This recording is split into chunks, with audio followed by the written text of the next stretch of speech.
Hello guys, আসসালামু আলাইকুম। আমি শিরিন, বগুড়া থেকে। আমরা আসলে নিজেকে একজন খাঁটি মুসলমান হিসেবে দাবি করি। আসলে খাঁটি মুসলমান হিসেবে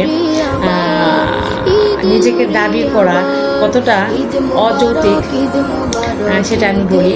একজন খাঁটি মুসলমান হিসেবে অনেকগুলো শর্ত আছে। সেই শর্তগুলো আদৌ আমরা ফলো করি কিনা বা আদৌ আমরা মানি কিনা, এটা আগে আমাদেরকে দেখতে হবে যে আসলে ইসলাম কি বলে, আমাদের নবী কি কি কাজ করে গেছেন, কোরআন কি বলে, আমরা আদৌ কোরআনকে ফলো করছি কিনা, আমাদের নবীর আদর্শকে আমরা নবীর যে আদর্শগুলো নবী যা বলে গেছে সেটাকে আমরা ফলো করছি কিনা, আমরা আসলে কার ফলোয়ার, আমরা কি আদৌ হযরত মুহাম্মদ সাল্লাল্লাহু আলাইহি সাল্লামের ফলোয়ার হতে পেরেছি।